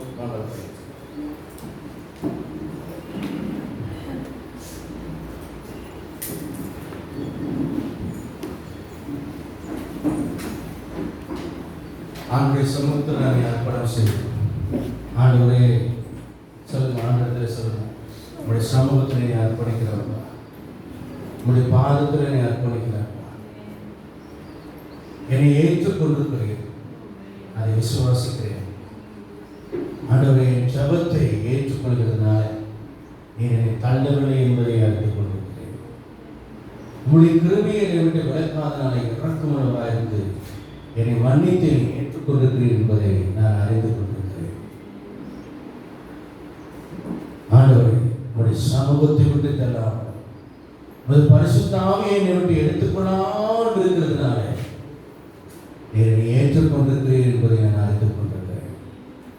ஆண்டவரே, உங்களுடைய உண்மையும் தயவும் என்னை விட்டு விளக்காதவராக இருக்கு, வாக்குத்தத்தத்தில் உண்மையுள்ளவராக இருக்கிற நிறைவேற்ற வல்லவர், ஆகவே என்னை ஏற்றுக்கொண்டிருக்கிறேன், என் வாக்களித்தபடியே நிறைவேற்ற நான் விசுவாசிக்கிறேன். ஆண்டவரே, நான் செலுத்தும் காணிக்கைகளே எல்லாம் நீ ஏற்றுக்கொண்டிருக்கிறேன், ஆகவே என்னை ஏற்றுக்கொண்டிருக்கிறேன் என்பதை நான் அறிந்திருக்கிறேன். இன்றைக்கு தேவனே, நான் தவறின எல்லா காரியங்களிலேயும் உன்னோடு நான் ஒப்புருவாக்குகிறேன். எந்த காரியங்களெல்லாம் நான் என் மாம்சத்தின் படி நடந்தேனோ அவைகளை விட்டு நான் வெளியே கடந்து வந்து உன்னோடு கூட நான் உடன்படிக்கை செய்கிறேன். ஆண்டவரே, இந்த உடன்படிக்கையில நான் மரணம் குறைந்து உண்மையில் நான் இருந்தேன். பரிசுத்தத்தின் மேல் பரிசுத்தம், நீதி மேல் நான் நீதி செய்யணும். அக்கிரம விஷயங்கள் மிஞ்சியின் மேல் வளமை கொண்டது. தேவரிடோ என் பாவங்கள் நிவர்த்தியாக்குகிறேன். சங்கீதம் 65:3. சங்கீதம் 19:17 வாசிக்கிறோம். துணிகரமான பாவங்களுக்கு என்னை விலக்கிட்டார், துணிகரமான பாவங்களுக்கு என்னை விலக்கிட்டார், மறைவான குற்றங்களுக்கு என்னை நீங்களார். இதற்காக தாவீது சொல்கிறார். அக்கிரம விஷயங்கள் மிஞ்சி மேல் வளம் கொண்டதா சங்கீதம் 65:3 படி.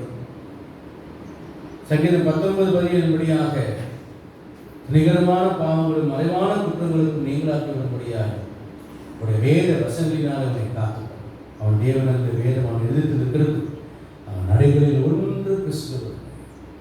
ஆண்டவரே, மாயும் வார்த்தையில் எழுதிட்டான் ஒரு சமூகத்தில் பிரதியாக இருக்கிறான் என்று சங்கீதக்காரர். தேவனோடு வாழ்வதே உன்னுடைய வாழ்க்கையினுடைய திட்டமாக அமையும். அதுவே உன்னுடைய டெஸ்டினியாக இருக்கட்டும், உன்னுடைய இலக்காக இருக்கட்டும், உன்னுடைய நோக்கமாக இருக்கட்டும், நீ அடைய வேண்டிய குறிக்கோளாக அதை காணப்படும். எனக்கு குறிக்கக்கூடிய பிள்ளைகள் தேவனோடு கொடுக்கிறார், அவரை ஏற்றுக்கொண்டிருக்கிறார். அவர் ஏற்றுக்கொள்ளாத காரியங்கள் என்ன உண்டோ அவர்களை விட்டு விலகுவோம், மனம் திரும்புவோம். கர்த்தர் நம்ம திரும்ப செய்து நம்ம வழிநடத்துவார். பரிசுத்தமான பிதாவே, உடைய பார்த்து தாழ்த்துகிறோம். நீ செய்த எல்லா நன்மைகளுக்கு திரும்பிகளுக்கு உபகாரங்களுக்காக நன்றி. இன்றைக்கு கேட்ட வேத வார்த்தைகளுக்கு எங்களை ஒப்புக்கொடுக்கிறோம். தேவனே, நீ ஏற்றுக்கொள்ளும்.